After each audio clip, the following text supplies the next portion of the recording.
Pêvajod qonaqeke kritik de yê qanûna çarçoveyê ku demek dirêje di rojev de bû hatiye wê asta bi dawîkirinê tê payîn ku pêşnûmeya qanûna çarçoveyî dê vê hefteyê ji aliyê AKP ve radestî serokatiya meclisê bêkirin piştî pêşnûmeya radestî serokiya meclisê hat kirin an roja sêşemê an jî roja çarşemê dê ji Komisyona Adaletê ya meclisê re pêşandin.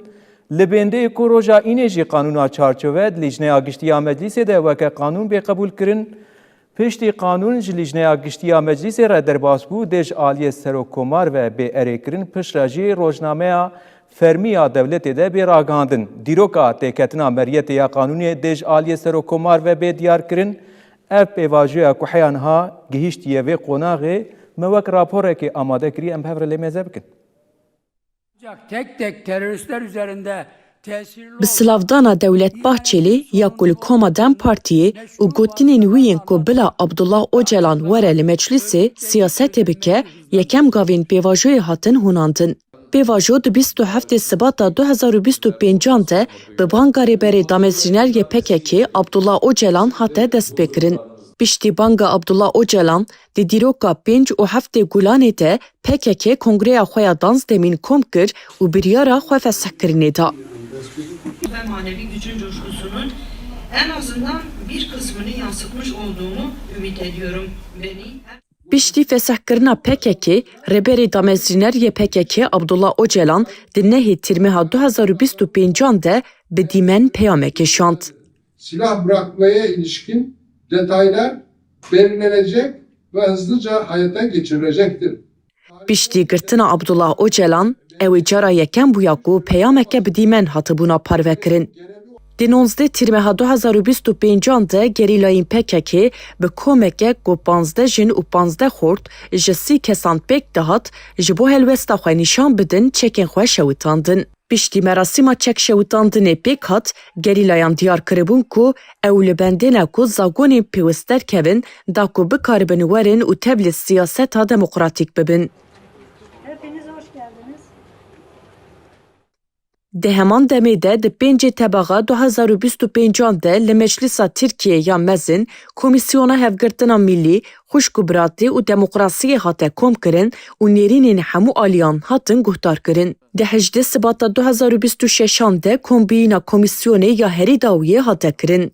Di nava vê demê de dem bi dem şandeya Dem Partiyê ya İmraliyê serdana girava İmraliyê kir û hevdîtinên ku hatin kirin bi raya giştî re jî hatin parvekirin. Herî Dawiyê di dîroka 20 Tîrmehî de şandeya İmraliyê serdana Abdullah Öcalan kir û li gorî ku di raya giştî de teyîsandina ku tê kirin, ew ê sibê jî zagonên ku têne behs kirin werin meclisê. Têpayîn ku qanûna çarçove vê hefteyê pêşkêşî meclisê were kirin.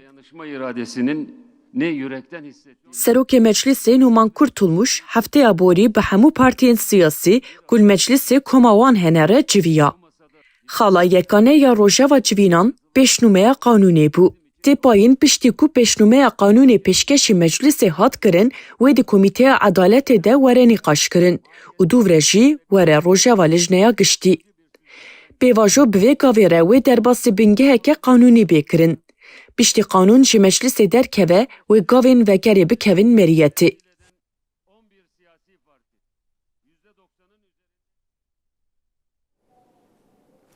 Ji bo vê mijarê em nîqaş bikin mêvanê me hebe serokê Koma Riya Nû Yenî Yol Mehmed Emîn Ekmen wê bi me re bi. Ez dixwazim bidim nasîn jî ev cara yekem tevlîveşana me jî dibe. Di dönema 23 ya Meclisa Mezin a Netewîya Tirkiyeyê ji AK Partiyê wek parlamenterê Batmanê xebitî bû.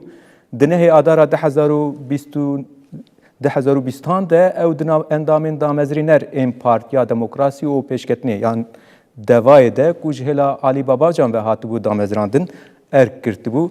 Di hilbijartinên giştiyên Tirkiyeyên 2023 de ew li ser navê Partiya xwe wek namzetê parlamenterê Mêrsînê bû berbijêr û di dewra 28 a Meclisa Mezin ya Netewîya Tirkiyeyê de wek parlamenter ji Mêrsînê di lîsteya CHP de hatibû hilbijartin. Di 27 qanûna pêşîn a 2024 de ew tevlî Partiya Saadetê bû da ku Koma Saadetê li parlamentoyê bimîne hilnweşe. Di heman demê de ew endamê Komisyona Hevgirtina Millî, Xuşkbiratî û Demokrasiya Meclisa Mezin a Netewîya Tirkiyeyê Nihajî Erkawî serokê Koma Partiya Nû yani Yeni Yol Mehmed Emin Ekmen wê bi me re be em ê pirsê xwe jê bikin li ser vê mijariyê dixwazim pê re gotûbêj bikin û xêratin bernameya me.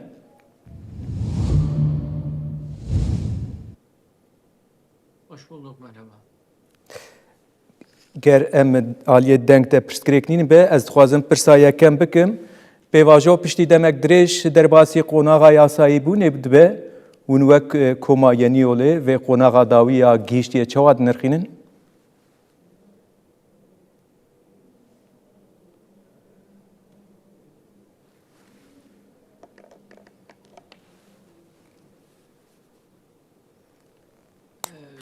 Evet, bu hafta yasa teklifinin meclise verileceğine kesin gözle bakılıyor.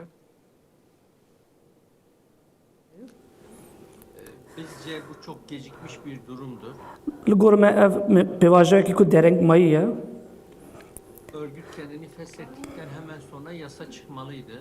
Dema ku rêxistinê xwe fesl kir divê ev yasa derketiba. Bu yasayla ilgili arka planda bir anlaşmanın da sağlandığı anlaşılıyor. Em wisa fêm dikin ku piş perdeyê de derbarê vî yasayê de lehevkirinek çê bûye. İnşallah bu yasa yürürlüğe girdiği anda hızlı bir şekilde eve dönüşleri sağlar. Em ê vî dikin dema ku ev yasa ketmeriye. Vegere li malê çê dibe. Ez vê jî dixwazim bipirsim serokê meclîsê serdana Koma we jî kir diva hefteya dawî de ev hefteya kûçû serdanên partiyên siyasî bi giştî êkûl meclîsên komên wan hebin serdanên partiyên siyasî hatibû kirin di çarçoveya qanûnê de çi bû re hat parvekirin we nêrînên xwe divê derbarê de bi serokê meclîsê re parvekirin evana anê tiştê ku hûn karibin parvekirin hene.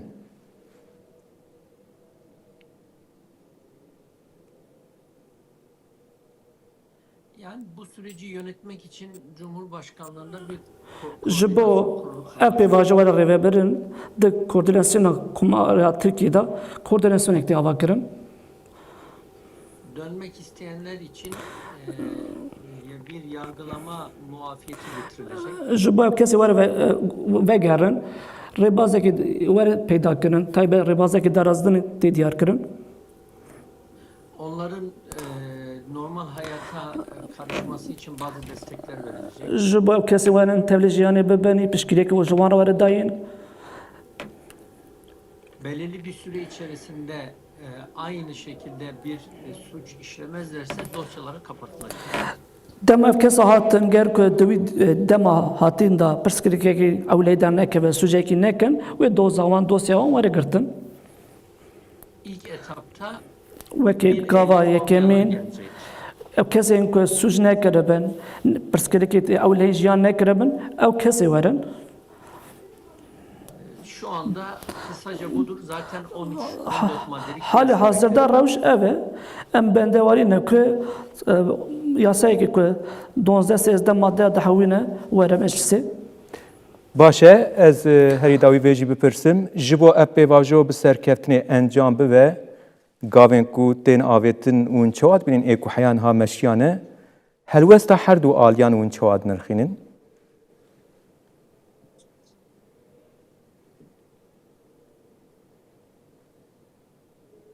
Biz örgütün fesih ve silahsızlandırılması için yapılan ve yapılacak her işi doğru buluyoruz. Em ev gava rêxistinê ku fesirkirin ew ê hemû gavê ku avîtin rast dibînin piştgirî dikin. Ama Kürtlerle ilgili ana dil, Lê mijarê girêdayê Kurdan, mijarê perwerdeyê, mijarê hemwelatiyê heta ev pirsgirêk çareser nebin. Ev pêvajoyê miron nikare bêje bikije çareseriyê. demokratik adımlar bir an önce atılmalıdır. Divê gavên demokratîk zûtirîn dem de werin avîtin. Kayımlara son verilmelidir. Qayîm taybet mijara qayîmê da êdî jî holê were rakirin. Dawiya qayîma were anîn. Demirtaş ve arkadaşları salı verilmelidir. Divê Selahattin Demirtaş hevalê wê kiştekî zindana da werin berdan. Böyle ilerlerse mesele gerçekten siyasi demokratik zeminde ilerler. Rastî jî ger ku ev pêvajo wisa bimeş ji aîlî demokrasiyê da mirov dikare bêje wê gav werin avîtin ev gav divê werin avîtin jî. PKK'nın silahsızlandırılması gecikmiş bir durumdur. Yani çekberdana PKK pêvajoya ki dereng mayî rewşekî dereng mayî Devlet hiçbir adım atmasa bile PKK silahlı mücadeleye dönmemelidir. ger devlet hiç gava nevê jî divê PKK ve negere şerê çekdarî. Türkiye'deki Kürtlerin ulaştığı siyasi, ekonomik ve kültürel kapasite mücadele için yeterlidir. Kapasiteya gelê Kurtê ku îro gihîştê ji ailî siyasî aborî da ji bo hemû tişta têrkere. Bugün silahlı mücadele Kürtler için bir problemdir, bir güç değildir. Îro têkoşîna çekdarî ya ji bo Kurda pirsgirêk ne rêbazek çareseriye. Öcalan da 93'ten beri bunu yapmak istediğini söylüyor. Birêz Öcalan jî di salê nû du sisiya vir ve dixwaze behsê vî tiştekî vî gavê bavêje pirsgirêkê çareser bike. İnşallah bu sefer el birliğiyle başarılı oluruz. İnşallah vî carê em ê behevra vî pirsgirêkê bibin çareserî bibin serkeftinê. Ez pirsekî dawê bikim em Musa temam bikin ji ber ku qanûna çarçoveyê were Meclîsa Tirkiye li gor nêrîna wan di nava heftiyekê de an jî demê ku hatiye diyarkirin wê ev qanûna çarçove ji Meclîsê di lêjneya giştî re derbas bibe? Wê pirsgirêkek derkeviyan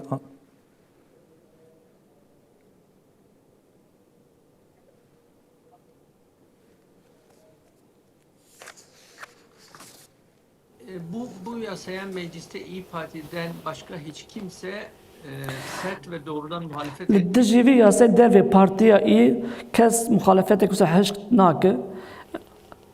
eleştirilerimiz olabilir, karşı çıktığımız yönler olabilir. Bazı partiler oy vermeyebilir Dibe ku ama beşê ku em yasa rexne bikin, geçecek. beşê ku em tevlî nebin hebin, lê wî yasa derbas bibe. Dolayısıyla yasa geldiğinde bir haftada çıkar. Ji bo wî jî dema ku yasa hat em bendêne ku di nav hefteyekê de derkeve. Tamam. Gelekî em spas dikin û tevlî bernameya me bûn di derbarê pêvajiyê de ev qonaxa ku gihîştiye we nêrînên xwe bi me re parve kirin. Girîng e, qonaxekî girîng e ji bo pêşeroja Tirkiye wek partiya yenî yol, koma yenî yol di vê pêvajiyê de we jî rolek girtiye ser xwe, ev jî di raya giştî de tê xuya kirin. Em spas dikin ji bo tevlîbûna we.